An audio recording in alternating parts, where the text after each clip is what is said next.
우리가 새해를 새 소망 가지고 시작하고 있습니다. 새 소망 가지고 시작하고 있습니다.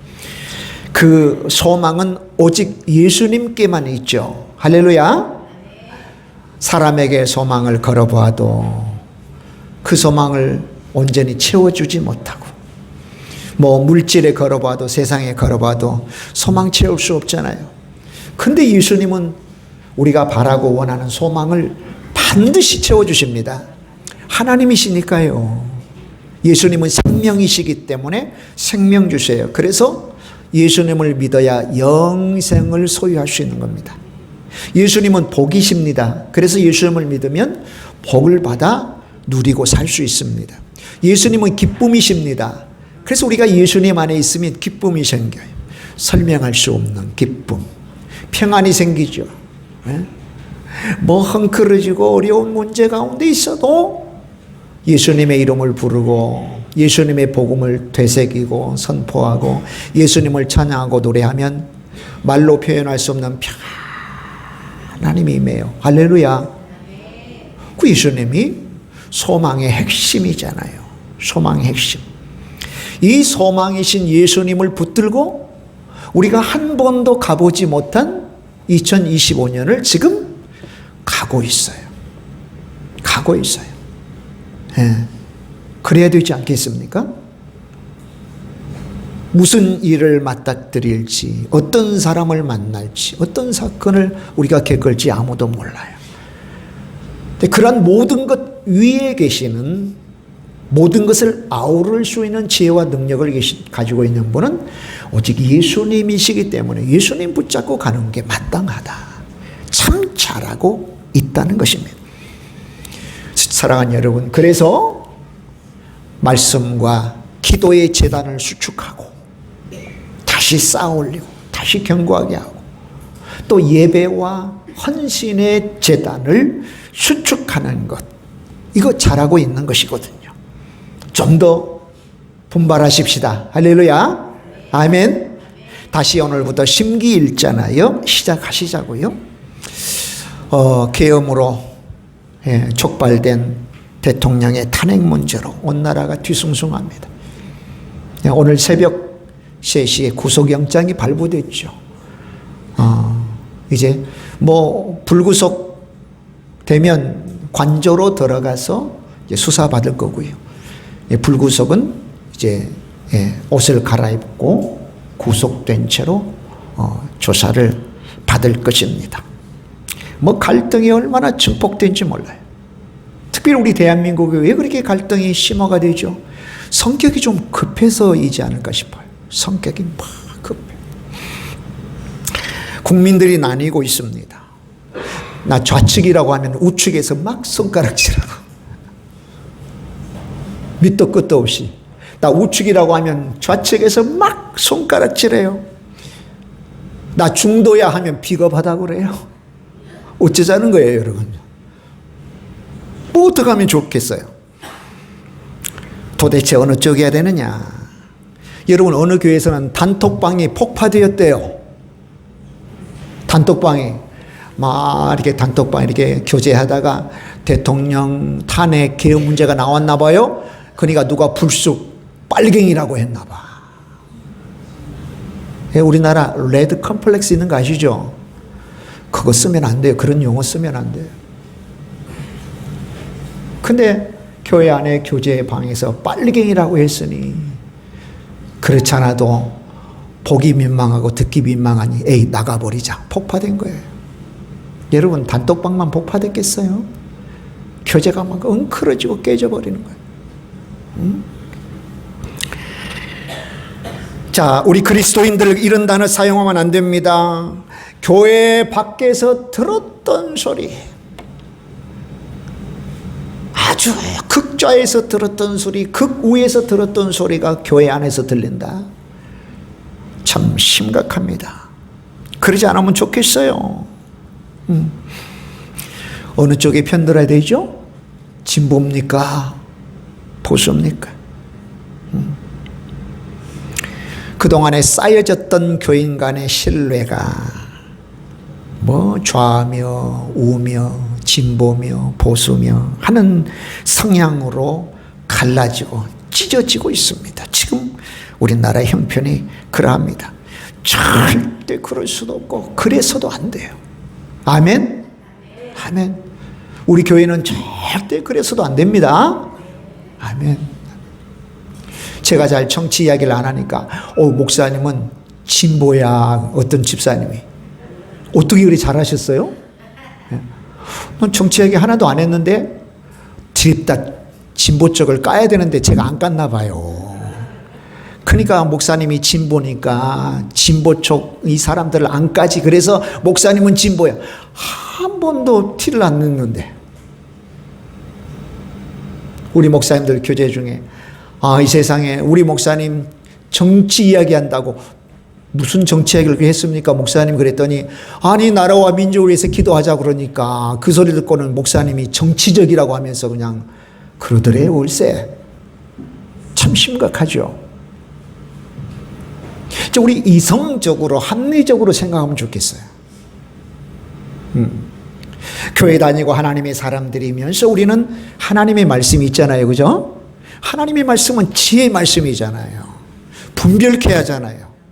참과 진리를 분별케 해요. 그동안에 우리가 예수님을 알지 못하고 하나님 말씀을 듣지 못했을 때는 막 헝클어지고 이게 옳은가 저게 옳은가라고 했지만 이제는 하나님의 말씀이 바로미터 시금석이 되잖아요. 예. 그 말씀을 우리가 쫓아가고 완벽히는 아니지만 말씀에 빗대어서 이건 아니다라고 하는 것은 아니고 그게 우리 하나님의 백성들 주의 자녀들이잖아요. 그죠? 우리 자녀들이 엄마 아빠인 내 말 안 듣고 다른 사람의 말 들으면 돼요? 안 되죠. 우리는 하나님이 우리 아버지시기 때문에 하나님이 하신 말씀 듣는 거예요. 아멘. 그러면 어느 편에 서야 되느냐? 답이 없죠. 근데 성경은 답을 주세요. 어느 편에 서야 돼요? 그렇죠. 할렐루야. 하나님 편에 서야 된다. 하나님 쪽에 서야 된다. 아멘. 따라서 봅시다. 하나님 편에 서야 됩니다. 하나님 쪽에 서야 됩니다. 그래야 나도 살고 여러분도 살고 우리 모두가 살아요. 하나님 편에 서야지 이 대한민국이 살아요. 열방이 살게 되어집니다. 동성애를 지지하는 정당이라면 그런 사람들이라면 내가 그쪽에서도 당신들 잘못됐다고 일갈해야 됩니다. 아멘. 아멘. 아멘.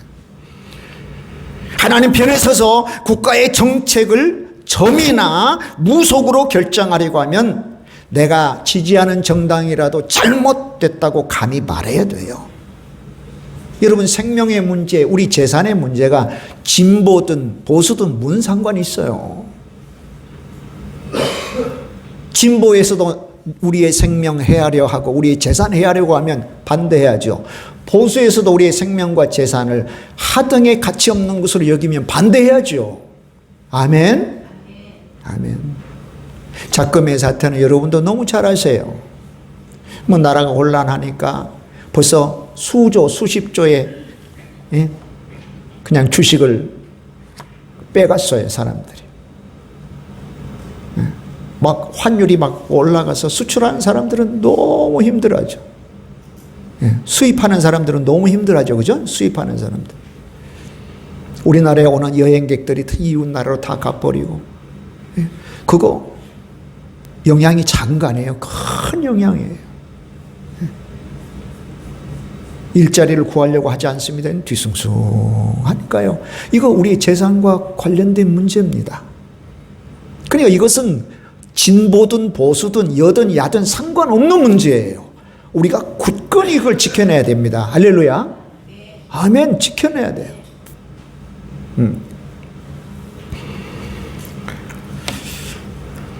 자, 오늘 본문 배경을 설명해 드리면 이래요. 아합 왕 때에 이스라엘이 대단히 부강했어요. 군사력도 굉장히 증강되고 나라도 잘 살았습니다. 그러나 여호와의 신앙은 너무나 쇠퇴하고 쇠약해졌어요. 나라가 잘 산다고 하나님의 신앙도 이르질 않아요.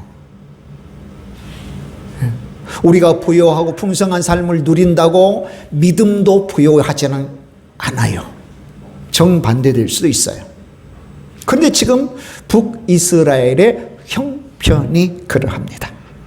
그러니까 사람의 눈으로 보면, 관점이라고 하죠. 사람의 관점으로 보면 잘 먹고 잘 살았을지 몰라도 하나님의 관점으로 보면 형편없습니다.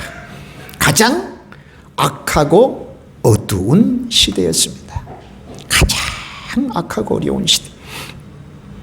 아합이라는 왕이 죽고요. 그 두 아들이 통치를 했는데도 여전히 마찬가지였어요. 예, 아합의 아버지가 오므리라고 하는 사람인데, 오므리, 아합, 아하시야, 여호람, 이 네 명의 왕을 오므리 왕가라고 해요. 오므리 왕가가 통치하면서 가장 어두운 시대였습니다. 자, 그럼에도 하나님께서 그들을 구원하시려고 징계하시고, 이름 없는 약자들에게도 하나님께서 구원을 베푸시고 치유하시고 회복하셨잖아요. 우리가 앞장들을 읽어보면 다 이름이 다 나오지 않아. 수넴 여인 이름도 안 나오잖아요. 선지생도의 아내 이름도 안 나와요. 또 독초를 먹고 탈난 사람들 이름도 안 나고요. 보리떡 로 100명을 먹고 있는 사람들 이름도 안 나와요.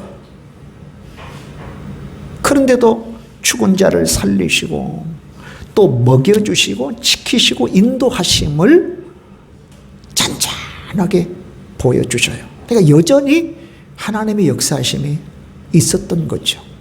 여러분, 우리 기독교의 역사는 직선이에요.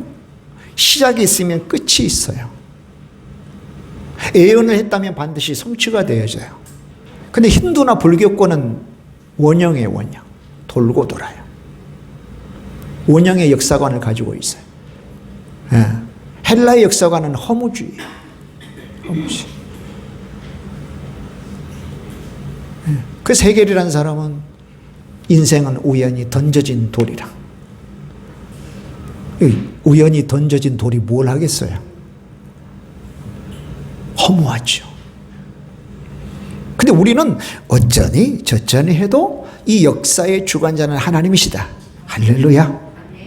성경을 보면 이야, 하나님을 사랑하는 자, 그 뜻대로 부르심을 입은 자들에게는 모든 것이 합력하여 선을 이루신다. 할렐루야.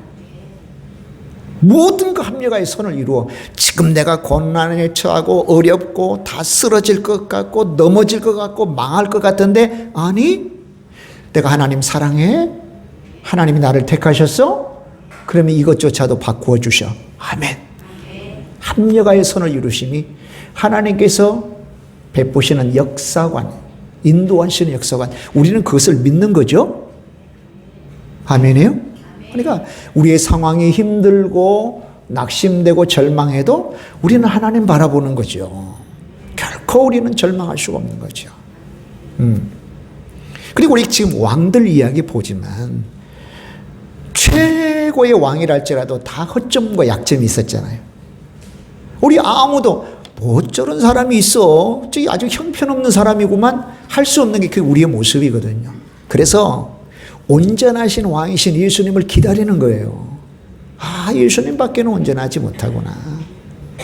예수님의 통치, 다스리심, 예수님의 나라, 하나님 나라만이 온전하구나. 할렐루야. 그래서 예수님을 소망하게 되는 거예요. 소망하게.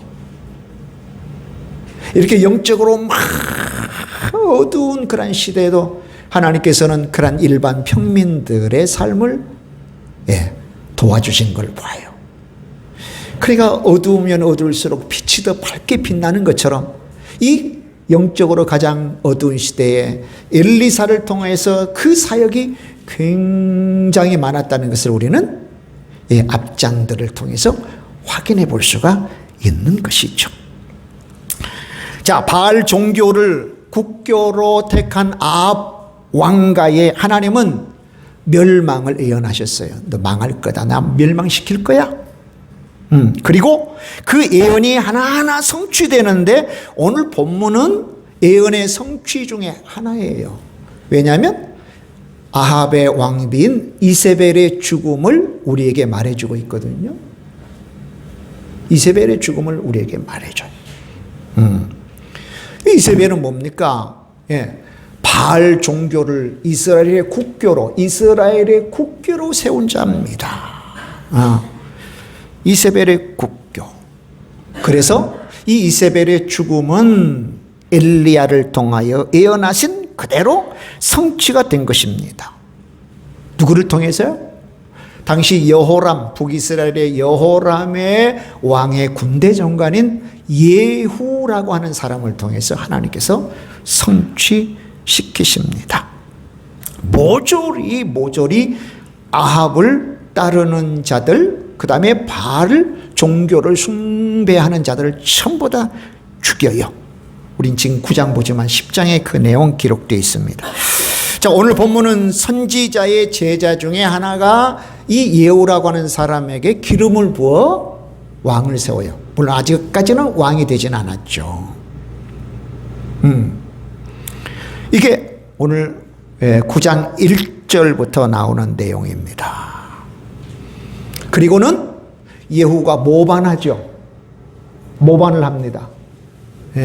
그 모반했다는 소식을 이세벨 왕비 아합의 아내인 이세벨 왕비가 듣고는 그녀가 있는 이스라엘로 예후가 온다는 소식을 듣고는 창을 열고 이렇게 내다봐요.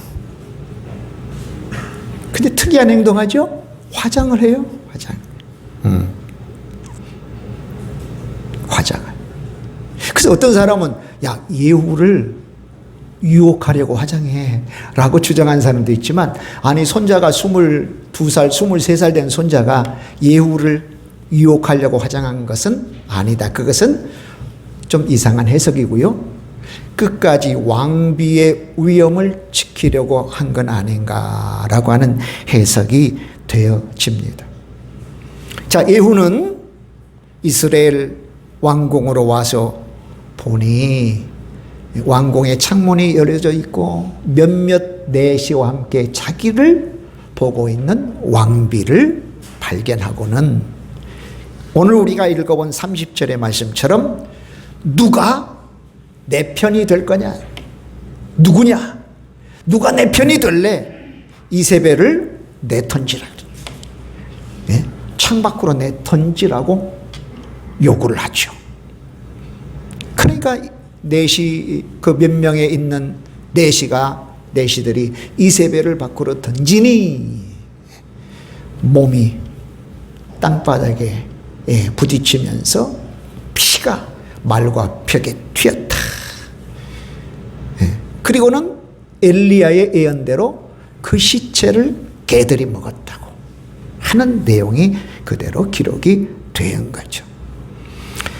자, 예후는 오늘 9장 초반에 보니까 왕으로 기름 부음을 받으면서 하나님의 명령을 들었어요. 어떤 명령을 들었냐면 아합의 집을 쳐라. 9장 7절.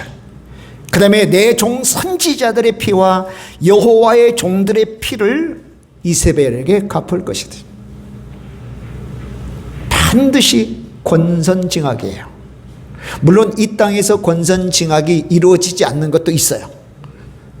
그래서 시편 73편의 기자는 그런 고통을 호소했죠. 아이고 하나님을 믿는 사람들은 더 못 살고 더 힘들게 살고 더 고통하며 사는데, 아니 악한 자들은 더 오래 살고 더 부유하게 살고 형통하게 사는 거, 이게 어찌된 일입니까? 우리 욥기에서도 그와 비슷한 거 보잖아요. 그죠? 이 땅의 삶이 다가 아니죠? 하나님 앞에서 궁극적 심판받을 때는 틀림없습니다. 악은 악대로 선은 선대로. 근데 지금 이세벨은 선지자의 피를 흘리고 하나님의 종들의 피를 흘린 그 대가를 바로 죽음으로 그와 똑같이 이렇게 받게 돼요. 성경에서 개라고 하는 게 나와요.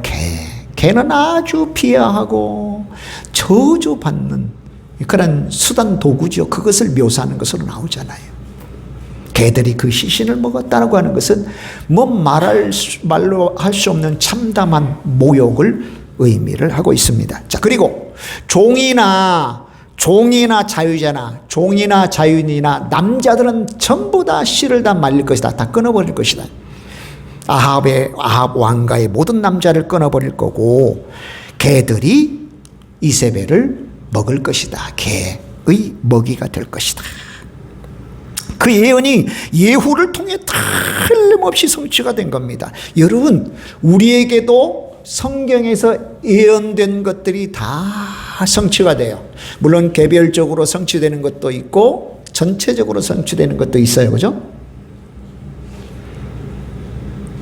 2000년 전에 예수님이 초림 첫 번 성탄을 오셨어요. 근데 예수님이 이제 다시 오시잖아요. 재림이라고 하시잖아요. 그죠? 성경 곳곳에 내가 속히 오리라, 지체하지 않고 오리라. 이것은 빠르게 오신다는 것이 아니라 반드시 오신다는 거. 반드시 오신다는 그 예언이 반드시 성취가 돼요. 여러분, 이세벨은 사단의 편의 선자였습니다. 그의 아버지는 두로와 시돈의 왕이었어요. 그 아버지 이름은 옛바알이었어요. 옛바알. 보통 예트바알이에요. 예트바알. 바알의 보호와 사랑을 받는 자, 바알과 친근한 자란 뜻이죠. 그러니까 얼마나 바알 숭배자였겠어요. 그의 아버지 밑에서 이 딸인 이세벨이 접하고 푹 젖은 것은 바알 신앙이었습니다. 바알 신앙. 그래서 아합의 왕비로 와서 여호와의 신앙을 허물어 버리고 바알 신앙을, 바알 종교를 이스라엘의 국가 종교로 세웠습니다. 이에 대한 행적이 열왕기상 16장부터 이제까지 기록이 된 것입니다. 특별히 이세벨을 가리켜서 22절에는요 음행과 술수가 많은 자라고 그랬어요. 따라서 봅시다. 음행과 술수가 많은 자. 놀랍게도 이세벨의 이름 뜻은 정숙하다 뜻이에요. 정숙하다. 그러니까 죽는 순간에도 이렇게 화장을 했나 봐요. 근데 내용을 이렇게 열어보니까 겉으로는 화장도 하고 정숙한데 속에서는 음행하고 술수가 보통이 아니에요. 아주 사악한 이런 여자였단 말이에요. 술수를 부린 겁니다. 사람들을 음행하게 하고 막 우상을 섬기는 데 있어서 술수를 부리고 사람들의 재산을 갈취하는 데 막 술수를 부렸어요. 여러분, 음행이라고 하는 것은 간음을 이야기합니다. 부적절한 성관계예요. 이게 음행이에요. 근데 또 하나 성경에서 음행이라고 할 때 뭘 이야기하느냐면 하나님을 떠나 우상을 섬길 때도 음행이라고 해요. 근데 내용은 이렇거든요. 뭐냐면 당시에 우상을 섬길 때 우상의 제의 중에 하나, 제사 의식 중에 하나가 반드시 신전에 있는 창기들과 성관계를 맺었다는 거예요. 그러니까 두 가지 의미가 동시에 포함돼요. 우리가 분리해서 이야기해도 되고요. 그냥 있는 그대로 이해해도 돼요. 성적, 부적절한 성관계이면서 동시에 하나님을 떠난 자, 이게 음행한 자라고 해요. 자, 술수는 있는 그대로 마술, 마법, 주문으로 우상 숭배와 관련된 술수와 속임수들을 이야기합니다. 여러분, 하나님의 백성들은요 그렇게라도 잘 안 해요. 여러분, 누구에게 막 욕지거리 한번 해보라고 하면 여러분 자연스럽게 나옵니까? 자연스럽게 안 나오죠. 악한 생각 해라고 해도 잘 안 하죠. 그거 싫다 그러고. 뭐 저나 여러분 좀 이상한 거 보거나 그 막 구역질 나오죠. 좀 뭐 구역질 나와요. 뭐 우리 몸에 안 받는 거예요. 우리가 막 엄청나게 거룩한 자라고 말한 것은 아니에요. 그래도 거룩함 속에 살려고 하는 자는 그거 보면 막 머리가 돌고요. 구역질 나오고 그래요.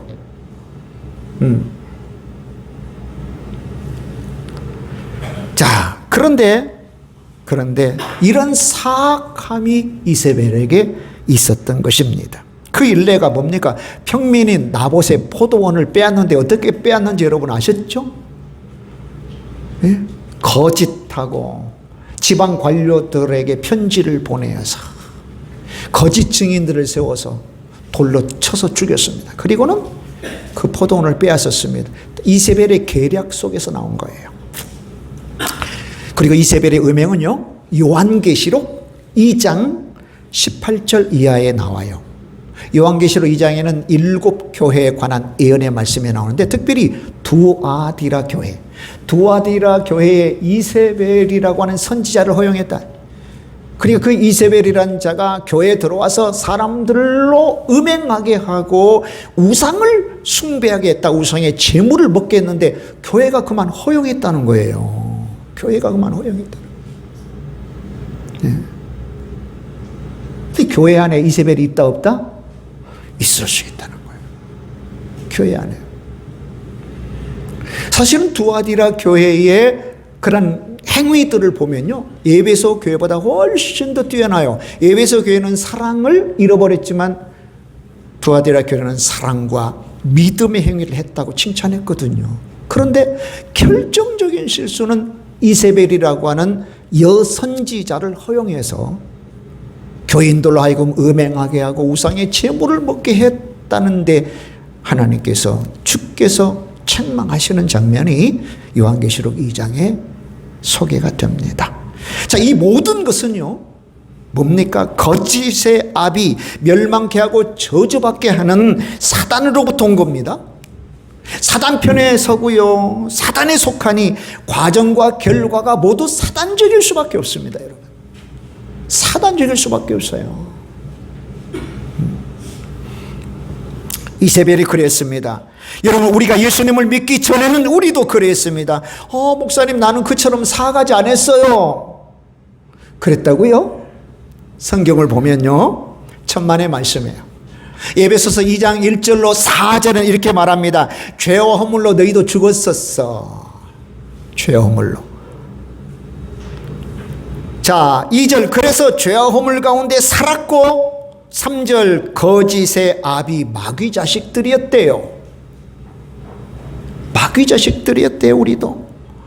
그리고 이 세상 풍조를 따랐답니다. 이 세상 풍조는 이 시대의 시대정신이에요. 시대정신. 교회가 하나님의 말씀이 가르쳐주는 거, 우리가 고수하고 그 가치를 지켜야 되는 게 공동체 가치예요. 가정의 가치. 아멘. 교회의 가치. 예.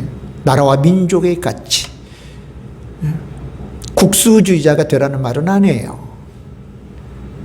이 나라가 없으면 어떻게 교회가 존립할 수 있겠습니까? 우리의 후대가 어떻게 행복하게 살 수 있겠습니까? 그리스도인은 특별히 나라와 민족을 사랑하는 애국자일 수밖에 없어요. 근데 그 애국이라고 하는 것도 비틀어진 애국심을 가질 수가 있겠죠. 바른 애국심. 나라와 민족을 위해서 울며 고통하고 금식하고 나라와 민족을 위해서 헌신하고. 그러니까 우리가 막 앞서서 나갈 필요가 있으면 나가야 되겠지만, 내가 접한 곳에서, 내가 섬기는 가정, 섬기는 직장, 거리에서 쓰레기 하나라도 줍고, 비틀어진 게 있으면 바로 세우고. 아멘? 아멘. 잘못된 거 있으면 내 스스로가, 우리 교회가 바로 세워나가는 거. 이거 애국하는 거거든요.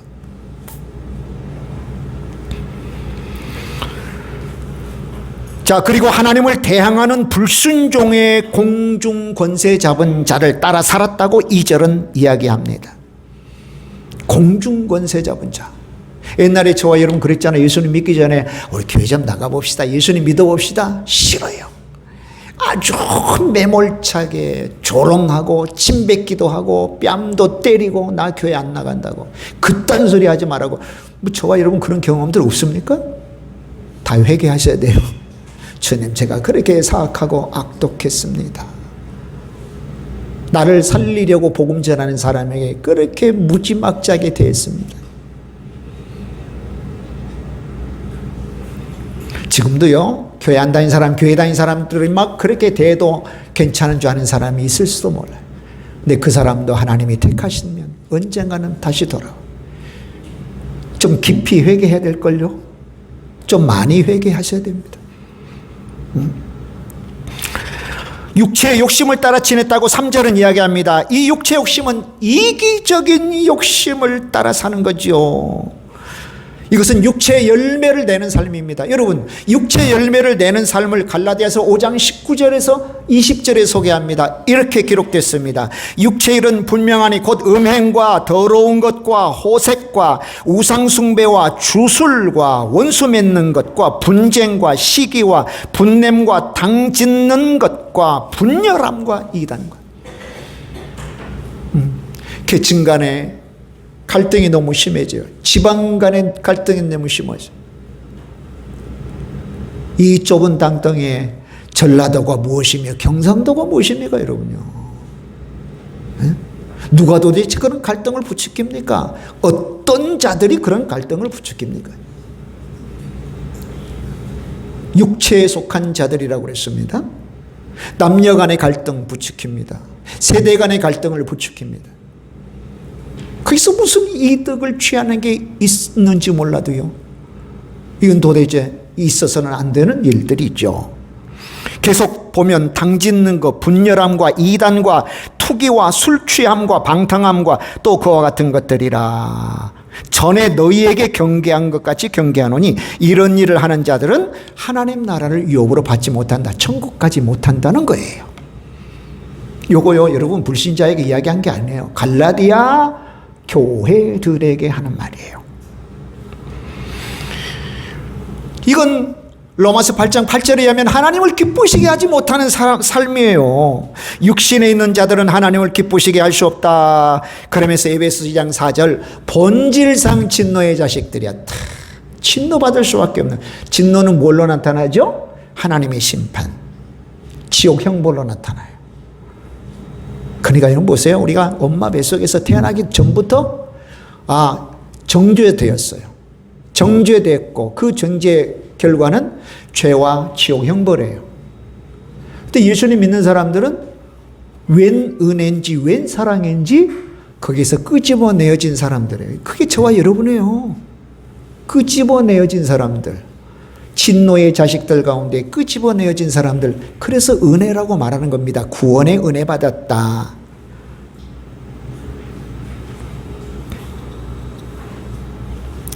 하나님을 믿기 전에는 하나같이 마귀 편에 서고 하나같이 마귀에게 속하여 마귀를 따라 살아 하나님의 진노, 지옥 형벌을 받아 당연하고 마땅한 자들이었다. 참 끔찍한 사실들을 에베소서 2장 1절로 4절은 이야기하고 있습니다. 그러면 이 사단의 편에 선 자의 결말이 어떨까요? 이세벨이 잘 보여줘요. 예. 처음 얼마 동안은 사단 편에 서니까 막 배부르고 좋은 일 생기고 세상 즐거움 생기고 자기 마음대로 할 수 있고 자기 마음대로 되는 듯해요. 그래요. 내 마음대로 꾸미고 화장하고 이세벨이 그랬잖아요. 그럼에도 그 결말은 비참하지 않습니까, 여러분? 계시록 20장 10절이 마귀의 결말을 보여줍니다. 또 그들을 미혹하는 마귀가 불과 유황 못에 던져지니 거기는 그 짐승과 거짓 선지자도 있어 세세토록 밤낮 괴로움을 받으리라. 마귀가 바로 던져질 곳, 불과 유황 못이야. 지옥 형벌이에요. 근데 21장 8절은 그 마귀 편에 섰던 사람들, 마귀에 속했던 사람들이 어디를 가느냐를 이야기해요. 누가 가느냐? 첫째, 두려워하는 자들, 믿지 않는 자들, 흉악한 자들, 살인자들, 음행, 점술가들, 우상숭배자들, 거짓말하는 모든 자들은 불과 유황못에 던져지리니 이것이 곧 둘째 사망이라. 다른 부분들은 예수님을 안 믿는 사람들에게 해당되는 거고요. 첫째, 두려워하는 자들을 우리가 살펴봐야 돼요. 두려워하는 자들. 이 두려워하는 자들은 어떤 사람들이냐면 처음에는 예수님을 믿었어요. 그러다 너 예수 믿으면 진짜 죽인다 너 죽여. 나 예수 안 믿을, 나 교회 안 나갈래요. 그러는 그 신앙을 배반한 자들이 두려워하는 자들이에요. 자, 그러면 이제는 하나님 편에 선 자 살필까요? 지금 우리는 하나님 편에 서 있습니다. 할렐루야. 따라서 봅시다. 나는 하나님 편에 서 있습니다. 그러니까 이런 와서 예배드리죠. 축하하고 축복합니다. 할렐루야. 근데 우리가 죽을 때까지, 하나님 앞에 설 때까지 하나님 편에 서 있어야 합니다. 왜요? 더러는 지금은 하나님 편에 서 있다가도 그 품을 벗어나와 어렵고 힘들면 마귀 편으로 가고 마귀 편에 서 있는 사람들이 없지 않아 있기 때문에 그렇습니다. 너무 부족하고 힘들고 어려우니 고개를 돌려보니까 마귀 편은 너무 풍족해, 너무 부요해. 그냥 글로 쏙 가는 사람들이 있었다 없었다? 있어요. 적어요 많아요? 많아요. 적지 않아요. 자, 다시 예후 이야기를 해보면, 자, 예후는 이세벨과 함께 있는 두세 명의 내시들을 보았습니다. 그러면서 말합니다. 누가 내 편 들래? 누구냐? 그 여자를 던지라. 여러분, 어느 편에 서는지가 너무 중요하죠, 그죠? 그 내시들이 싫어요, 나 왕비와 함께 있을래요 하면 왕비와 함께 그 결말은 처절했을 거예요. 같이 망해요. 같이 죽음을 당해요. 지금 저와 여러분은 생명과 복의 근원이신 하나님 편에 서 있음을 믿습니다. 간절히 바랍니다. 그런데 하나님 편에 서 있다는 증거가 있습니까, 여러분? 나 하나님 편에 서 있어요. 나 하나님 편이에요. 어느 교회 나이 많으신 할아버지 한 분이 열심히 교회를 다니고 예배를 드리고 있었어요. 근데 그 할아버지 나이가 많으시니까요, 잘 안 들려요. 잘 안 보여요. 청년들이 젊은 사람 보니까 좀 이상해요. 그래요. 설교할 때도 잘 안 보이고 성경도 안 보이고 잘 안 들리는데, 그래서 어느 날 물어봤죠. 할아버지, 성경도 잘 눈이 어두워서 잘 안 보이고 설교도 잘 안 들리는데 왜 꼭 예배에 오셔요? 그랬더니 이렇게 말했답니다. 나는 항상 내 이웃들에게, 내 주위에 있는 사람들에게 내가 하나님 편인 것을 알게 하기 위해서 그런다요. 내가 하나님 편에 서 있다는 것, 내가 하나님께 속해 있다는 것을 알리기 위해서. 내가 눈이 어두워 성경도 잘 보지 못하고 설교도 잘 들리지도 않지만 늘 예배의 자리를 지키고 있다라고 이야기를 했다는 것입니다. 새벽마다 기도합니다. 주일이면 이렇게 예배 드립니다. 전도도 열심히 합니다. 봉사도 열심히 합니다. 하나님 말씀도 열심히 보고 설교도 경청합니다. 말씀대로 실천하고 살려고 합니다. 진리대로 순종하고 살면 누가 봐도 저 사람 하나님 편이구나라고 알 수 있어요? 몰라요? 알 수 있죠. 알 수 있어요. 여러분, 하나님 편에 선 사람은 당장 어렵고 고난이 올 수 있거든요. 믿음을 지키려 하다 보니까. 그러나 나중에 보면 영광과 승리가 반드시 와요. 아멘. 할렐루야. 그러니까 하나님 편에 선다고 하는 것은 내가 선택하는 거예요. 뭘 선택해요? 고난을 선택하고 영광을 선택하고 승리를 선택해요. 근데 처음부터 영광이 오면 얼마나 좋겠어요. 근데 처음부터 영광이 안 오는 게 문제죠. 처음에는 고난을 주셨어요. 영광과 승리를 받을 자격이 있나 테스트 해봐요. 그 테스트에 다 저와 여러분 통과하셔야 돼요. 아멘. 절대로 하나님 편 떠나서면 안 됩니다. 자, 우리는 결정해야 됩니다. 선택해야 됩니다. 매일매일 결단해야 되죠. 하나님 편을 떠나지 않으리라. 따라서 봅시다. 하나님 편을 떠나지 않으리라. 떠나지 않으리라. 아멘. 누가 봐도 저 사람은 하나님 편이야. 누가 봐도 하나님 편에 서 있어. 하나님께 속한 사람이야. 저 사람 말하는 거 보고 또 생각하는 거 보고. 어느 누가 저 사람 저 목사야? 왜 목사가 저렇게 말을 하지? 예. 저 교회 다닌다고 하는데 왜 저렇게 행동하지? 예. 하나님을 믿는 거에 대해서는 내가 할 말은 없지만 예? 다른 거에 대해서는 좀 내 마음에 안 들어. 그럴 수는 있잖아요. 근데 미국에서 실제로 그런 일이 있었대요. 주일 지킨다고 어떤 청년이 주일날은 나 일 못합니다.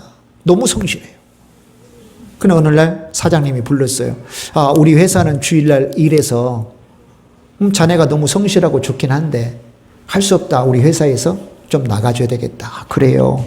나 주일 지켜야 되니까 알겠습니다. 그런데 얼마 뒤에 연락이 왔어요. 그 사장님한테. 네. 다른 분에게 연락이 왔어요. 우리 회사에 좀 와서 일해 달라고. 근데 그게 은행이에요, 은행. 궁금하잖아요. 도대체 저를 어떻게 알고 이렇게 연락했습니까? 했더니 전에 있는 사장한테 추천을 받았다는 거예요. 이 사람은 교회 다닌다고 주일날 우리 회사에는 적합하지 않지만 그렇게 성실하고 근면하다. 당신의 돈을 맡아 관리할 수 있는 자격이 있다. 그래서 미국의 유명한 은행의 부총재까지 되었던 사람이에요. 부총재까지. 그런 모습이 우리 가운데. 저 사람은 하나님 편에 속한 사람이야. 예수님 편에 속한 사람이야. 내가 그건 보장해.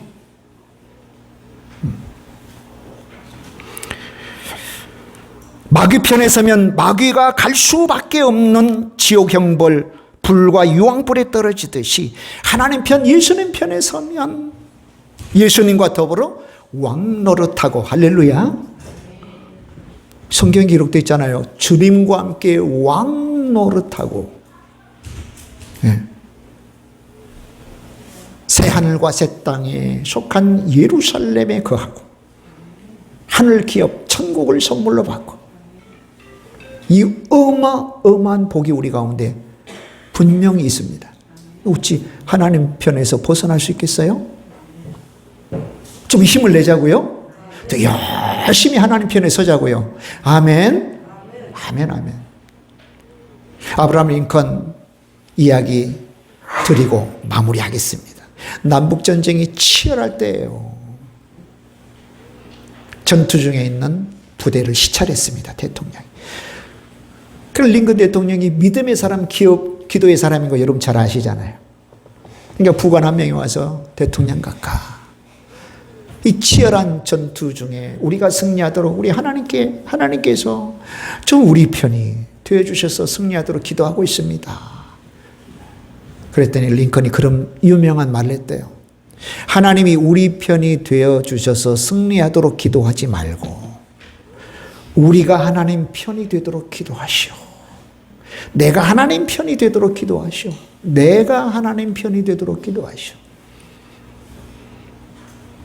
누가 내 편이 될 거냐라고 예후는 말했지만 오늘 하나님께서 저와 여러분에게 질문하고 요구하는 질문임을 믿습니다. 누가 내 편 될 거냐? 주님, 제가 주님 편 될게요. 주님, 제가 하나님 편 될게요. 주님, 우리 가정이 하나님 편 될게요. 우리 교회가 하나님 편 될게요. 할렐루야. 우리 대한민국이 하나님 편 될게요. 그 주 안에 있는 놀라운 능력, 놀라운 기쁨, 생명과 복. 예수님은 만물을 충만케 하시는 분이시기 때문에 예수님의 몸인 우리 교회의 저와 여러분에게, 우리 가정에, 십자가가 곳곳에 세워진 우리 대한민국에 반드시 주의 충만함이 있을 줄 믿습니다. 주의 편되어서 올 한 해 그리고 주 앞에 갈 때까지 결코 주님 편에 속하십시다. 기도하겠습니다.